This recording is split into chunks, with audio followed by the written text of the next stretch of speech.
potentially. Okay, so I think it's fine, you're left. Okay, great, thank you. Good morning, everybody. Welcome to House General and Housing. It's just about 11 a.m. And we are going to take more testimony on a bill that is actually not in our committee anymore, H57, an act relating to survivor benefits for law enforcement officers. So as the committee knows, we voted this out prior to town meeting week. And it is now sitting in approps. Approps has asked us to take more testimony, specifically on the duplicity of potential benefits that are already available to these individuals. So we have asked a plethora of people to come in and testify on that.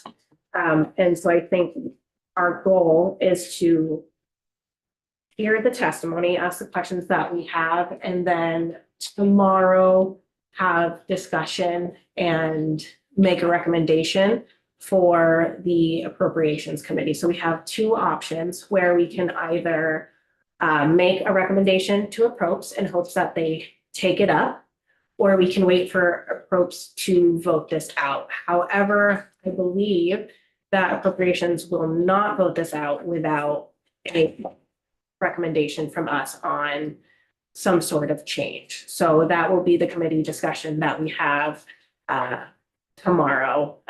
And we won't be having it today just because we're trying to get our housing bill out. So with that, if Ashlyn, you want to take the hot seat, that would be great.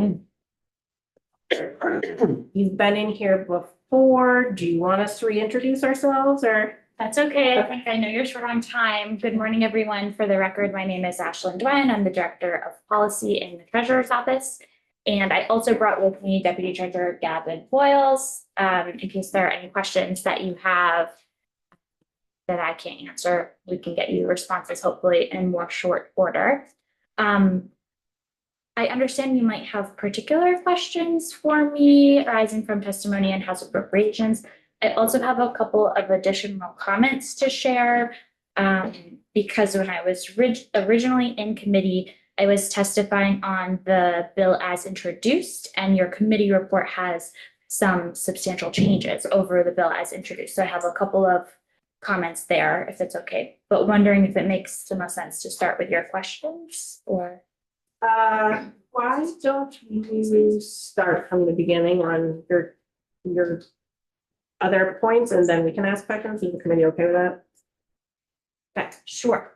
So I know that there was a subcommittee of this committee that worked on additional language for the bill. And there was also that was reflective of language that the committee adopted last year. In the definitions section, there were some expanded definitions for child, parent, and domestic spouse.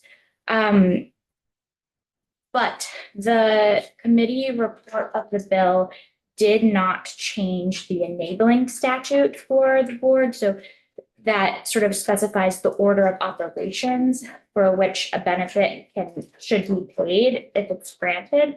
So the enabling statute says that the benefit should first be paid to the spouse. If the spouse is not available, it should be paid to the child. If the child is not available, it should be paid to the parent of the deceased.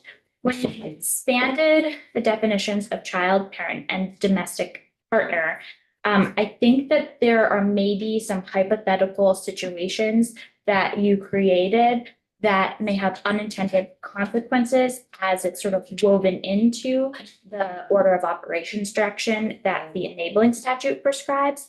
For example, with the changes in the committee report, it would suggest that you would pay a benefit first to a domestic partner having lived with someone for 6 months before you would pay a benefit to their child. And so I would recommend, just for simplification purposes, understanding that a significant amount of work went into broadening these definitions in this committee, and we'd love to work on it more on the Senate side. And I have sort of a verbal commitment from the chair in that committee that is open to continuing to work on this language if the bill gets to him, that you simply remove the additions to the language in section 3171 subsections 2, 4, 11 and 14, I believe. I've also spoken to Sophie at Legislative Council about sort of the complications that are added in here. I think it's just cleaner to take it out on this side and workshop it more on the Senate side so that we don't have any unintended consequences there. And that was 2, 4. 11 and 14. Thank you. Oh, sorry, not 14, 11 and 12. Pardon me.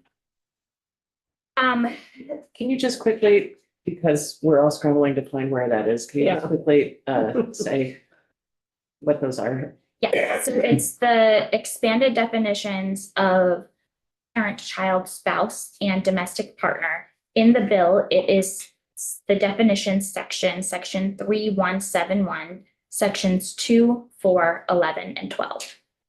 So take out all of the expanded definitions? That's what we would recommend at this time with like a commitment to continuing to workshop it in the Senate. But right now, there are several hypotheticals that result with the expanded definitions that I think are not intended because this doesn't change the order of operation. So I know that you're under a significant time crunch in order to meet crossover for this bill.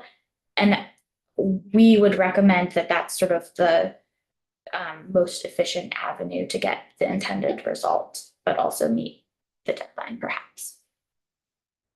Or the other way around, leave it in and let the other side work it out. That could work too, though I do think that because of the potential implications of this language, it might be best to leave as is and then adapt going forward. If it was passed in this form, there would be a lot of situations where you could be paying out benefits to folks that you might not have intended be the recipient of the benefit. Can you give an example? So one example would be the order of operations clearly prescribes spouse before child. In this expanded definition, you have domestic partner as being equivalent to spouse. In the definition of domestic partner, there's one situation where it could be a partner that you've lived with for 6 months, and they would receive the entirety of the benefit over a child. Which may or may not be the intention, but I think that there's work to do because there are probably some situations where that wouldn't be what you would want to be the case. There are also a couple, the definition also says that when you expand to like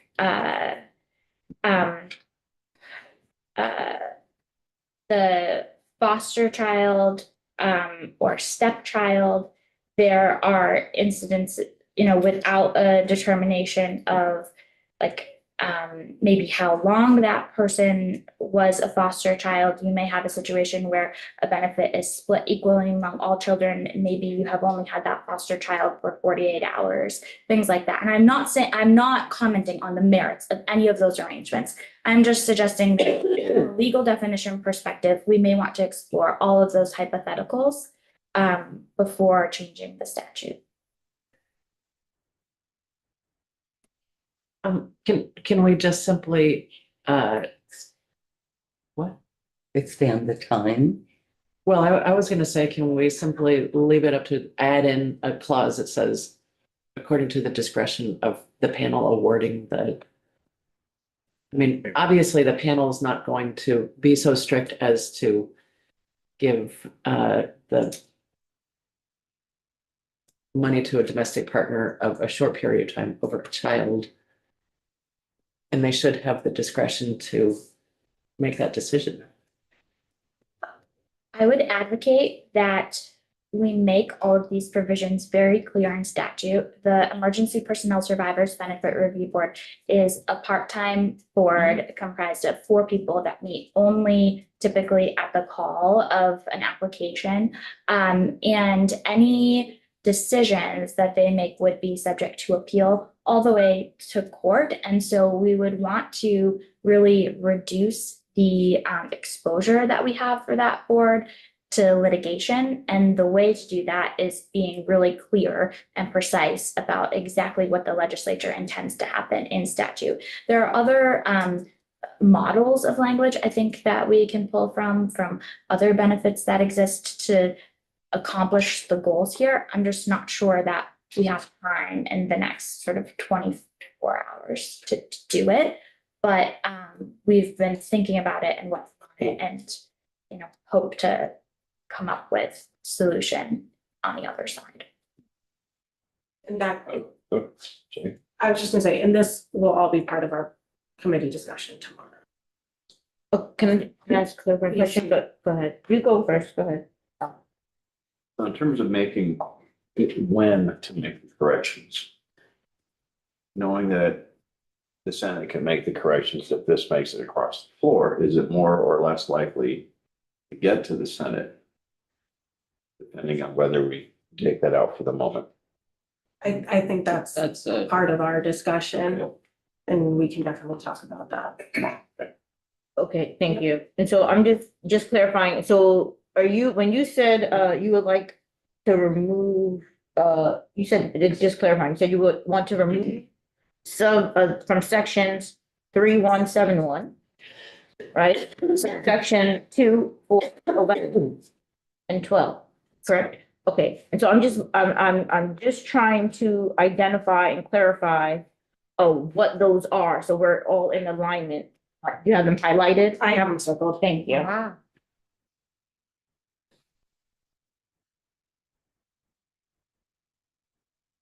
it's just that section. So it's all of the definitions that pertain to the individuals that could benefit, that could be the beneficiaries. That we've expanded the definition of child, we've expanded the definition of spouse, parent. And so, So what's left? so the trouble is that I'm just answering that question. No, thank you. Yeah. That's, I'm just, Do you want to come on to it as a hard? There is no way to clarify are you sure? that language in a way that is going to cover every possible situation. You could have, I understand the intent of it, which is great, but you could also have a partner of 6 months who is phenomenal, supportive, and you could have an absolute twit, of a 19-year-old kid who's. No gonna blow. twits. Oh, I thought twit boyfriend. I'm like, wow. Okay, but it's, Yeah. but you can have the opposite. I mean, you can have a kid who's gonna blow that money in 24, and it's up to them, but they're gonna spend it on booze and giant subwoofers for their car. And maybe haven't spoken to their parent for 3 years. So, I mean, there's no end to variety in personalities and relationships. So it's hard to say in any of these definitions that there's not going to be circumstances that are unanticipated. There's no way to describe it unless it's like 80 pages long. And even then, human beings are, so. So again, I want to be cognizant that we do have other yeah. individuals here to testify. Were there other points that you had? If you wouldn't mind just trying to wrap those up quickly, I'm sorry. So we have some questions, and I may ask Gavin to jump in on this, but with respect to occupation-related illness and how that definition is applied to the other eligibility categories other than firefighters. There are statutes such as the workers' comp statute that articulate very clearly some illnesses related to the firefighting profession. It may not be as clear for other professions, so that's one thing that I think we want to give more thought to on the Senate side. We also I think this concern sort of stems off of the definitions concern with the expanded language in the statute. We have more concerns about the susceptibility to the Benefits Review Board for litigation and appeals of decisions. And so we just think that there are a couple of more points that we want to go over with a fine tooth comb on the Senate side and want to be on the record on this side, just to make sure that the statute that's passed is clear and prescriptive for the board, leaving as little open to interpretation as possible. I do want to say I really appreciate it looks like the inclusion of did you end up including yes, you ended up including the emergency board. That's really important. Thank you for that. And I think, Gavin, am I missing anything? No, I could comment perhaps a little bit more, and Gavin Boyles, the treasurer for your record. Just on the presumptions that exist in the workers' comp statute, they are very helpful to us as a board, and I sit on the board as the treasurer's designee. Very helpful to us in analyzing the particular factual situations that we're presented with, because, you know, workers' comp, there's a whole body of law about this. With respect to firefighters, as Ashlyn mentioned, you know, tragically, there's such a history of particular cancers that arrive from firefighting chemicals, for example. And so there's a very specific presumption built into the workers' comp statute that names what types of cancer are in a firefighter are presumed compensable. And we just recently, you know, paid a claim to the widow of a longtime firefighter who had brain cancer, you know. right. And that's clearly spelled out in the workers' comp statute. So it's very helpful for us as a board to be able to look at that, understand, you know, that that's there for a reason, that was carefully considered. And there actually is in the workers' comp statute a similar but slightly different adjacent provision about law enforcement officers. And there's some similar provisions under federal officers. And, you know, one example of the difference is they don't have the same cancer presumptions, but they do have, at least under federal law, they have a presumption relating, or a sort of a presumption and some related tests related to things like PTSD and suicide, you know, and all of these things, I think, you know, I should have prefaced all my comments by saying, and this is some of the most, you know, saddest, but also most satisfying work that our office gets to do. So certainly very supportive of it and want to create a landscape of clarity for the applicants as much as for us. I mean, we get from a widow who's been married 45 years, you know, husband's been a firefighter for 40 years, dies suddenly of brain cancer. And this, you know, this is a little piece that the state can do for them, but in them in that process is important. And we've had, you know, we have had some applications that we've had to say, you know, it looks like you might qualify, but you don't. And at least when the statute is really clear, you know, people can accept that. Whereas if we were exercising some sort of discretion based on, you know, our assessment of who's deserving, I think it just creates a tough landscape for the applicant as much as for us. So truly committed to working to make this, you know, as good as we can. So thank you for the time. Thank you. Are there any other questions for the treasurer's office? Sorry, did you? I'm sorry if I missed it. Did you mention?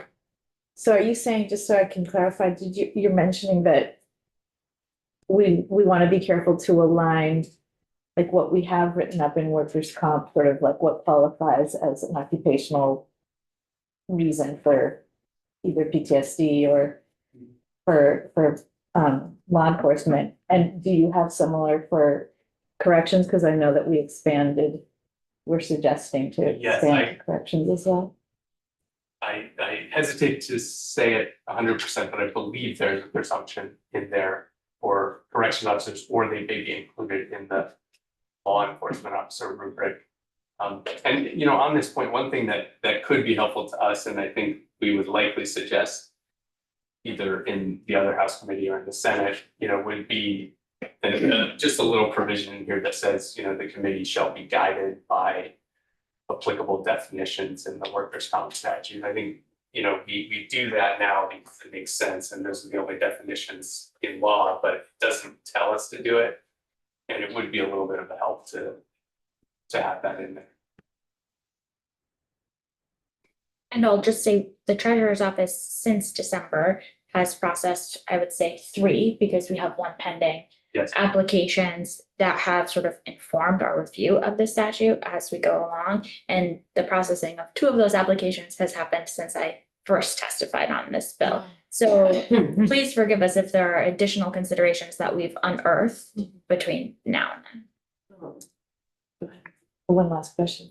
If there's an existing will, does that trump whatever the order of beneficiaries that is in statute? I am not an attorney, but I do not believe that a private will or an individual will can supersede state law. Yeah, I don't, I- I'm not an attorney, but I'm saying no. I am, although I don't practice. And I can confirm, yeah, the answer is no. And the other thing that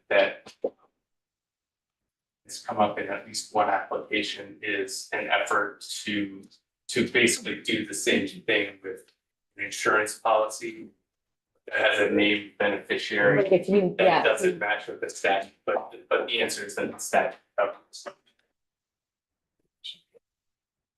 And sorry, I actually have one last question. In the 3 that you process, have you heard anything about benefits that these individuals had prior to this payment?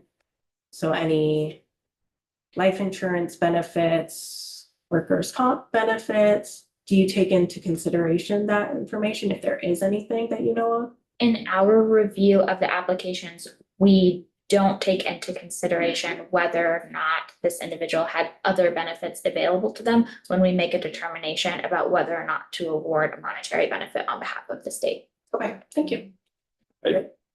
Is it a fair distinction to say that a life insurance policy is in recognition of the fact that someone has died?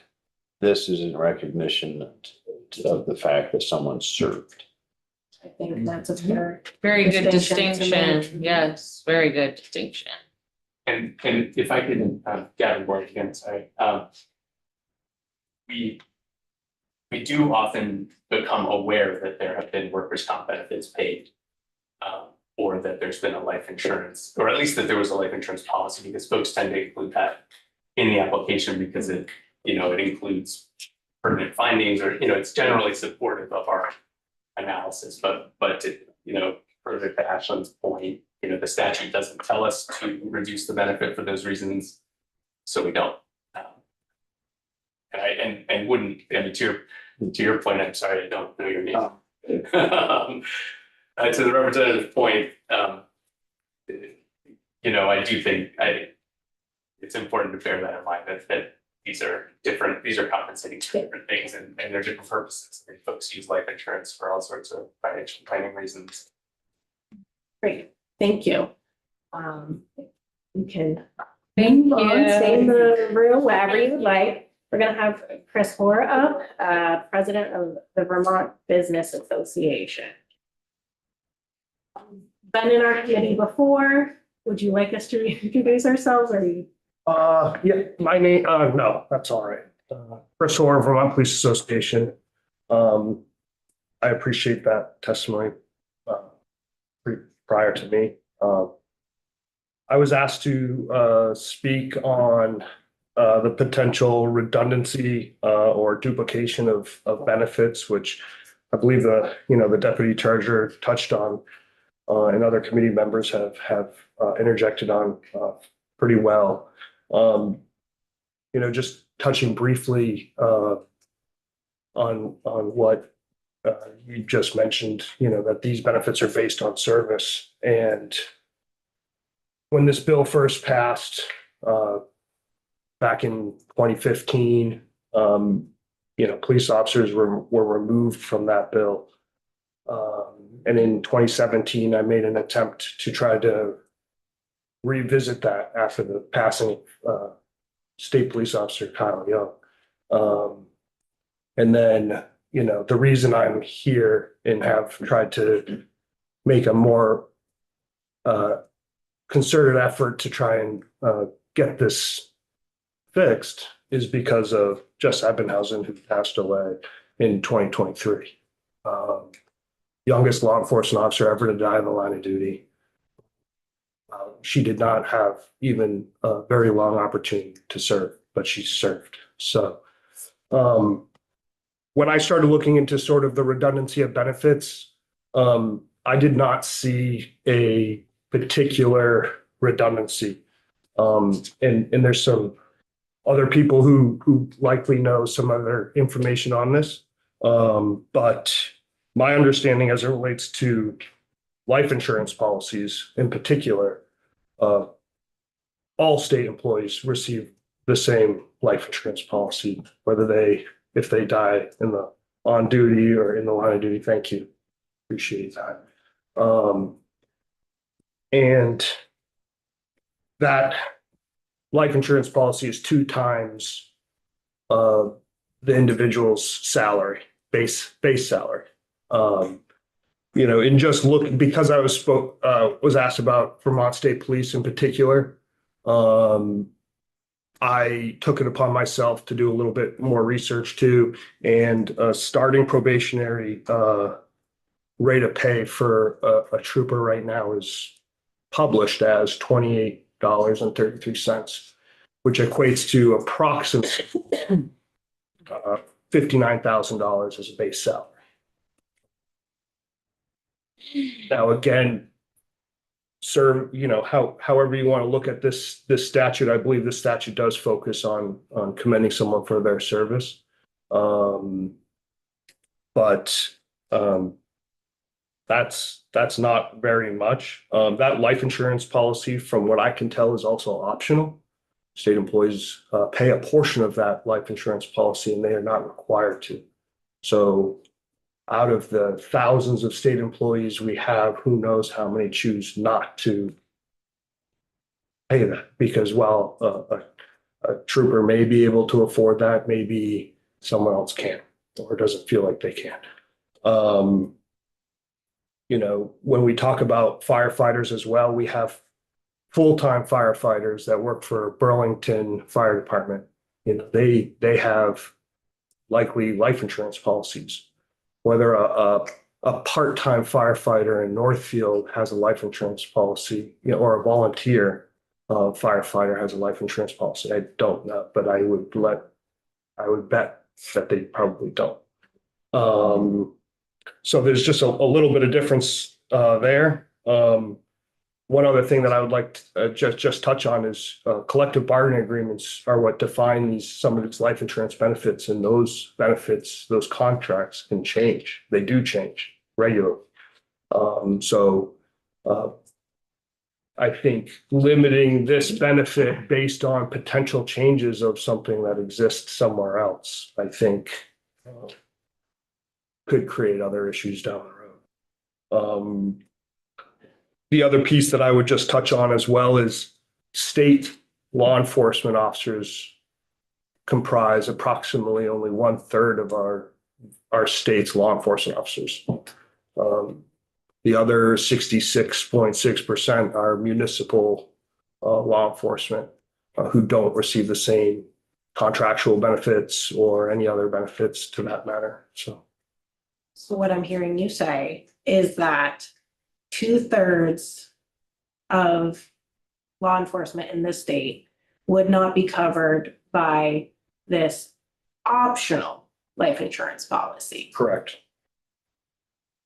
They may have other insurance policies. I can use an example that I have off the top of my head, which is Manchester Police Department. They receive a $50,000 life insurance policy. That doesn't equate to, I can tell you right now, that doesn't even equate to 1 times their annual salary. So. And just for the committee reference, maybe I'm just super morbid. But I spent a few hours, I'm probably a little morbid. I spent a few hours just looking up the average cost of an average funeral That's what I was in thinking. the state of Vermont. It says traditional full-service burial is $8,213. Full-service cremation is $5,918,000. An affordable burial is just about $5,000, and a direct cremation is $2,000, just about. That's current. That, That is what I could find. I was going to say, That sounds about right. we recently, yeah, I was gonna. As a low end. Well, I was just gonna say, recently had a very good friend who actually, was, Lieutenant, Fortin, and I know that his funeral was over $15,000. Yeah. So it's, like I said, maybe I'm morbid, but it's just something to take into consideration when we think about, well, it's an optional life insurance policy and over 10% of that would be used Right. for, you would think, funeral costs. Debbie, Okay, well, life insurance that doesn't get taxed. I don't necessarily, I actually believe it depends on the total amount. Okay. It depends on the amount of which the life insurance is. So- I believe if it's over a certain amount, it does go. Some sort of. So these benefits that are paid out, is that 1099? Is that tax free? That might be Gavin has another that. question. Very- Treasurer. Happy to say no to that one. No, They- that's- So there's no these- tax. These benefits, the 80,000. Yeah. not no, taxed. no, Okay. Nice, okay, great. yeah. The life insurance policies though, over a certain amount. That I wouldn't be able to answer without. Well, I can't answer that with complete certainty, but Okay. I do believe sure I can over a Google it. certain amount. I believe the amount is $50,000. Do any federal benefits exist? There are federal benefits that exist, but those federal benefits currently exist for all individuals that this bill is currently trying to address. So they wouldn't be specifically only for firefighters, if you will, right? Right, yeah, They would be for all first responders. So it would include the two categories we're including as well. Correct. Yep, as well as the two that are already in there. And that's correctional officers got included in there? The federal survivor death benefits, They are. They are. right?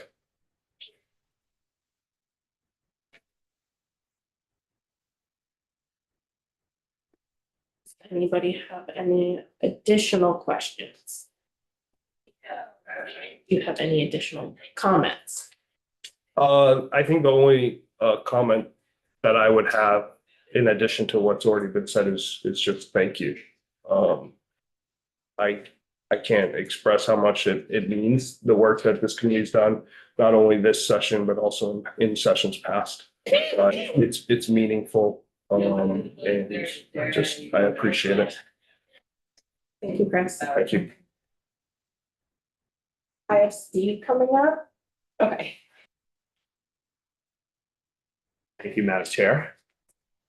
I feel like first I'm a longtime listener, first time caller. This is my first opportunity to testify in this committee.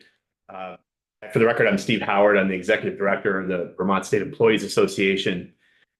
We represent the state police lieutenants and a little over 100 law enforcement officers who are not in the state police. We also represent all of the correctional officers on the front lines in our correctional facilities and our probation and parole officers who are supervising offenders in the field.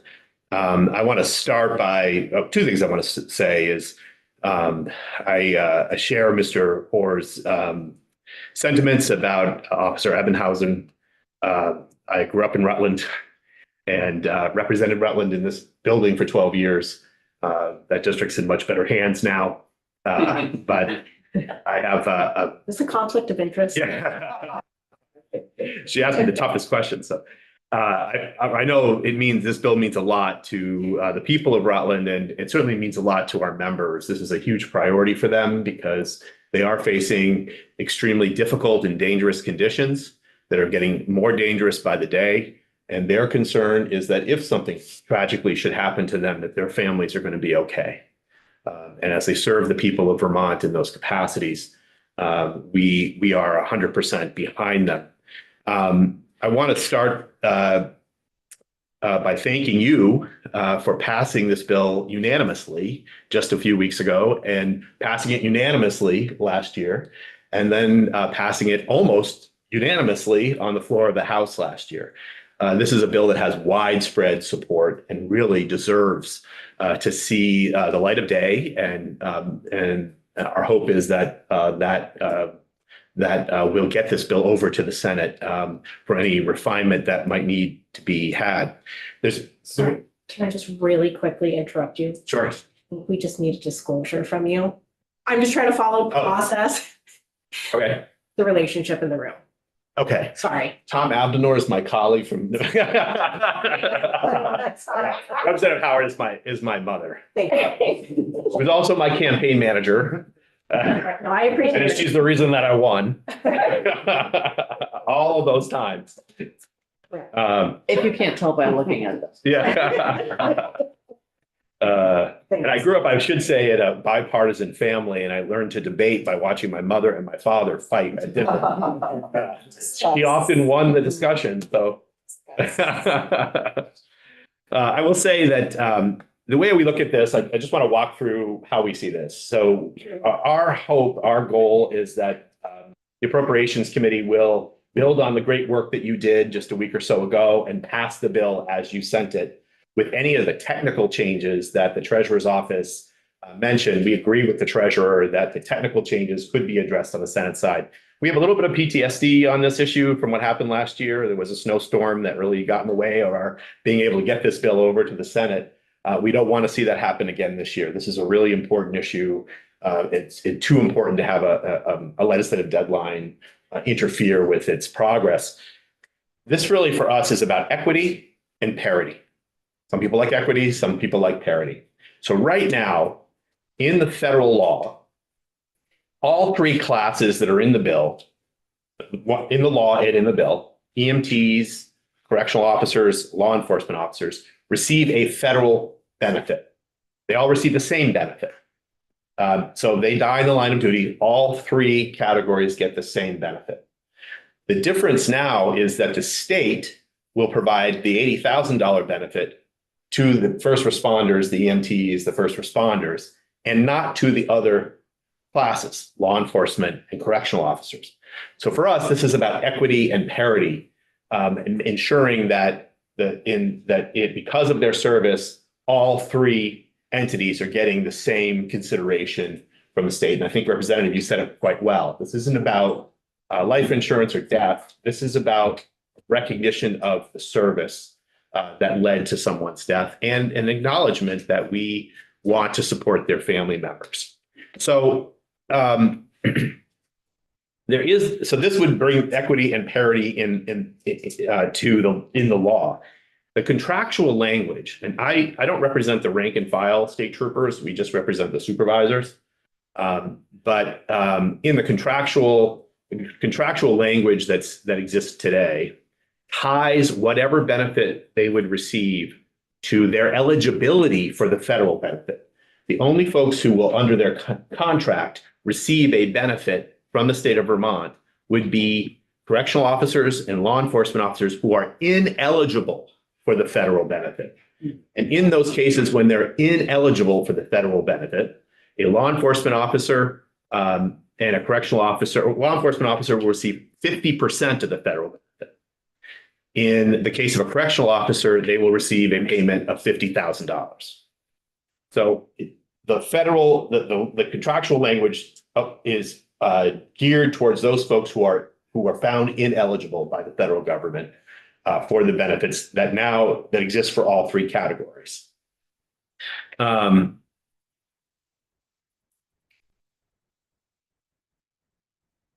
think, I hope that it clarifies where we stand on the bill. I will say, and I don't know, we talk about in the Corrections Committee and the Appropriations Committees, we talk about this issue all the time, and I know folks who have correctional facilities and P&P folks in their districts may be more aware than others I do. of the severe situation that faces corrections today. We have, first of all, because of a lot of the changes to the statute, and they have really redesigned the correctional system, the folks who are in the correctional facilities tend to be either have been found guilty of the most violent crimes, or they are held because they are determined by the court to be a risk of flight. And so they're held in those facilities. The environment in those facilities is very dangerous and getting more dangerous. And the environment is worse because our members are working 16-hour shift after 16-hour shift, day after day after day, because of a serious staffing crisis. Our probation and parole officers are coming in to help bail out our correctional facilities that are spinning out of control. And our members are exhausted. They're not getting bathroom breaks. They're having to change their uniforms because nobody's coming to relieve them. They're on the phone with their spouse as they fall asleep and drive off the side of the road, the spouse screaming into the phone, trying to wake them up. This is the time for the state of Vermont to say, we are with you. We've got you. We understand what you're doing for us and the sacrifices you're making. We support you. And so it's important to the members of the VSEA that we pass this expansion of the law for law enforcement, but that we also make an extra effort to make sure we include the correctional officers who are in desperate straits at the moment. Thank you, Madam Chair. I have a few questions, but does anybody else have questions? Do you have a question? I'm Sorry, I pointed. just listening in the hallway and sharing ideas with others and wanting this to pass. One of the obstacles that I'm hearing is, how do we provide this to the people you are talking about and give it a clear enough definition that it isn't well, these should be added and these folks should be added and those folks, if that's open-ended, it's going to be a lot harder to pass. The Senate bill includes additional categories, and I think that's what it did last year, didn't they? But it never came out of the. Never got to the Senate, yeah. I think that was the direction it was going. And, Family Services Division of DCF, just great work. Classified employees of state-operated therapeutic communities, and these can be dangerous and risky as well. But then you go to nursing, which can be dangerous. You go to, these are public-facing occupations. The hesitance on the part of some representatives and some committees is going to be, how do we explain why we're doing that here and not for, a whole lot more? And that I think it's essential for marketing the bill and making it appealing and acceptable to a larger number of folks on the floor. So what would you recommend? Is there a real to define this group as distinct from everybody and honestly, I think the state needs to give the corrections people more support with their staffing and their budget and everything else, not just here, maybe before there's. Yeah, so I think that's a valid question and a very good question. The way I would approach it and the way I look at this is we are looking at the public safety infrastructure of the state and the folks who are in serious situations with life-threatening circumstances, understanding the fact that from our members' perspective, every work site is a dangerous work site these days. And what we're asking the legislature to do is to take the initial steps toward protecting these folks who have experienced a very high level of violence in the work that they do and life-threatening environments. And that's not to say that there aren't others who would be very good candidates for that, and perhaps the other body will consider that in the discussion they have, and you'll work that out in conference as the process goes forward. I think what I would say is we would not want to make the perfect the enemy of the good. And we would ask you to take a positive step forward, even if there still could be legitimate arguments for adding other classifications, and potentially the Senate will do that, and you'll work that out when the bill comes back. Well, we hope to. If we can get it over. We hope to get If it. the bill can get it over. done and I swear to God, if it ultimately snows go to next the Friday, I'm gonna freak That's out.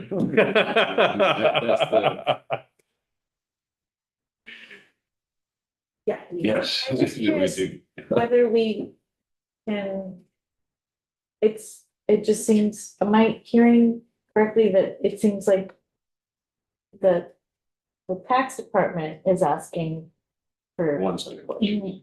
one set of questions, yeah, and do we have the option of not getting it before crossover, so that we have the time to get the bill the way that we want it before it gets to the Senate? So appropriations is not returning the bill to you. So what So that we're means making- is we have those two options. We can take the chance that as is appropriations takes up this bill. And that goes into my question for Steve. Or we make recommended changes to incentivize appropriations to take up this bill. Does that help answer your question? Okay. So my question, so as I've said, we're gonna have committee discussion on this tomorrow. And I think I know the answer, but I don't want to assume. Would you, Stay. okay, I'll stay. I'm trying to leave it. Okay. Would you support? So what I'm hearing, and it, in this building that sometimes it's just hearsay. One of the things that appropriations is looking for is to take the Department of Corrections out of this. Would you support that language to get it over to the Senate? No, Okay, we wouldn't. okay, We would fight really aggressively to make sure that corrections was included in it. okay. Secondary question, and I should know the answer, but I don't, because I don't know exactly what your membership looks like with Department of Corrections. My understanding of the bill is those who are supervising individuals who are incarcerated. Would that include like administrative staff as well? I do not believe, I think the definition is focused on correctional officers and probation and parole officers. So typically the definition is related to, it's limited to folks who are in direct, in both of the retirement statutes and also in the work of some of the workers' comp statutes. Those folks who have direct contact with offenders or who are supervising offenders in the community. Okay. Last question. I know I asked you this yesterday, but I want you to, how many Department of Corrections officers have died in the last? Don't believe in the last 10 years, Yeah. I don't believe anybody has derived, well, I'll say this to be fair.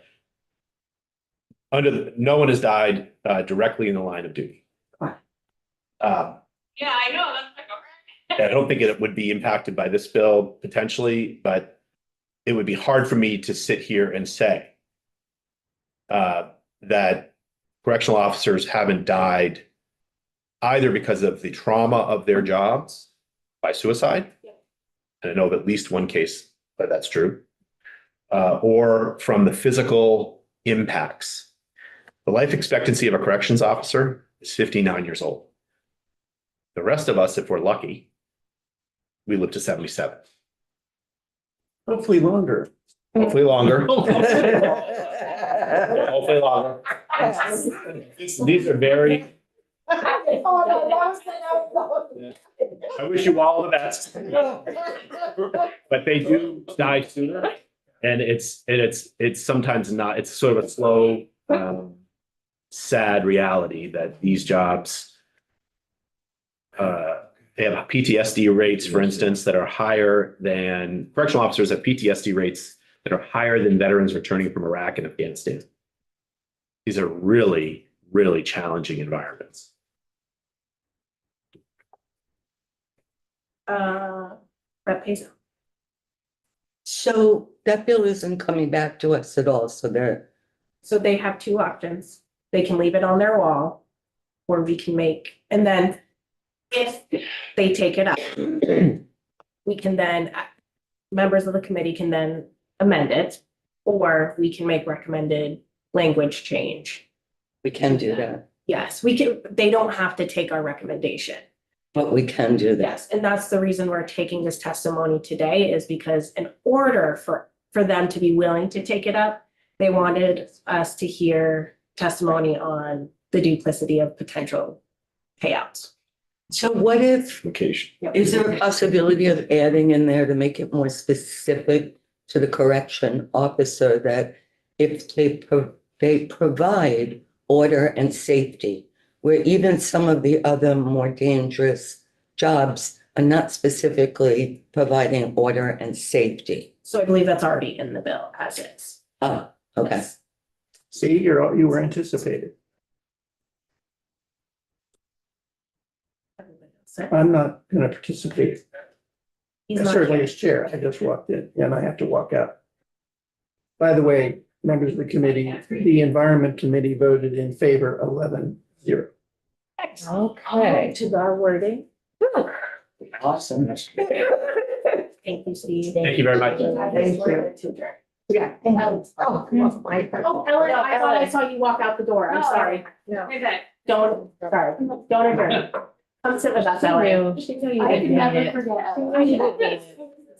I didn't floor, I saw her walk out the door, so I thought we were gonna be waiting. Needed some water because I've been in committee for three straight hours. Hello, Ellen Tchaikovsky, Office of Legislative Counsel. I'm here on draft 8.1 of your committee bill. He won't be here. Page 21 has some new language that I don't think you have had me walk you through yet. That's right. So I'm trying to go quick, but I don't want to rush and make sure everyone understands. So yesterday in House Environment, there was testimony about the language on appeals that you all have been working on. And the chair asked me to work with the VNRC to add some new language that aligns the appeal standard for municipal permit appeals with the Act 250 permit appeal standard. And that is what this draft reflects. It uses multiple sections of this bill in concert to do it, so I will walk you through them all, but you all had been talking about interested persons, the different types of interested persons. So I made changes to that section and I'll show you, but then we also added this concept of the person aggrieved. And so the question will now be, are you an interested person or a person aggrieved? And those two types of people will be able to appeal. I just add the advantage of aggrieved, which Ellen really worked with, is it's defined in statute. Yeah. So it can't be sort of overly messed with courts. Everybody knows what it is. It has a history, et cetera.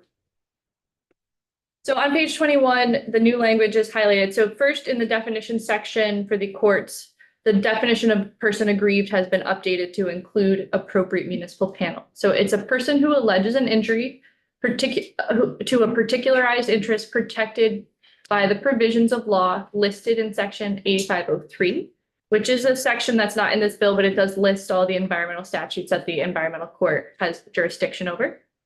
And so they're attributable to an act or decision by, and currently it's a district coordinator, district commission, so there's Act 250, the secretary of ANR, or adding the appropriate municipal panel, and that's who issues the municipal zoning permits. So is that clear to you guys? In other words, you just expanded the definition of aggrieved person so that it covers anything that comes from Municipal panel. anything that comes from an appeal of a municipal zoning, et cetera, decision. Yep. And then that has been added in section 9, which is the appeals to the environmental division. It says, within 30 days of the act or decision, an interested person as defined or a person aggrieved who has participated in the municipal regulatory proceeding may appeal. So it does still keep that basic provision that they need to have participated before the municipal panel in order to appeal. Question for you on that, that just randomly popped in my head. Would my municipality require that certain people are not allowed to participate in their hearings because they live in the next town over? No, And they're not, I don't Part of think, the- oh, sorry. sorry, I'm just wondering why in front of the DRB or something, somebody from another town who at that point has no case for why they're aggrieved or don't like the, they just don't want that development. Yeah. Would they be able to participate in my town's DRB process? So they would, I do think they would be able to, whether or not they would be paying attention at that stage, I think is a question, but I don't think that municipal panels bar entry to their meetings and limit it only to people who live in the municipality. I do think also that there's a sort of like an escape chute provision where if someone did not receive notice of the development or for some reason was prevented from knowing about it, they can ask the court to override that provision. And so I don't think towns limit who can attend, because I've attended other towns, I've sat in on other towns planning commission hearings, but But are you allowed to participate but you give your input on what they should be doing? Would that be I'm not just aware of rules? I'm not aware of any towns limiting it, but I don't know. Okay. I know from my own experience on the select board, I've never heard of a select board saying no. They may not accord as much weight to it, but if if they did bar you, then you would be able to apply to the court for an exception to the rule that you have participated because of, and it would be manifest injustice and you would win. So when they send out the warnings for the whole process Yeah. and the top considerations on the town line, do they send a notice? Are they obliged to send a notice to abutting landowners on the other side of the town line? Because I can very picture myself not knowing that there's going to be a biomass plant next door. I live right on the town line. Yeah, I don't know if I would get it. in Act 250, yes. And I'm trying to remember I don't know off the top of my head for municipal process. I can look, but I don't know. But also they are required to publicly post. So if not direct notice, there is the public notifications that are required. Ever look at it, Springfield. I should, but. So you gotta look at notices in the newspaper. They're not even in my book. Paper of record. These are my kitchen. All right.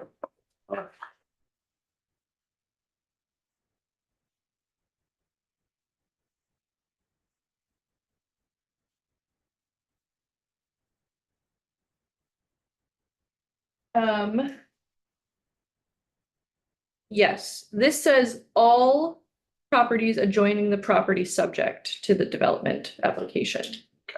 So it doesn't say within the town there.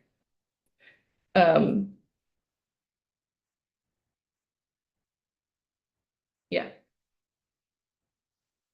I can ask my zoning administrator when I get home too. yeah, but that doesn't say by town, it just says all adjoining property owners.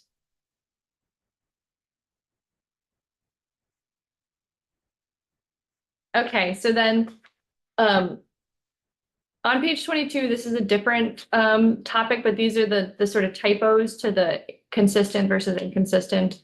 So now it reads, for a municipal land use permit application for a housing development, if the appeal is a denial, the environmental division shall determine if the application is consistent or if it is inconsistent. That makes the clear. And then just to sort of close the loop on the aggrieved person, in section 10, which is on page 24,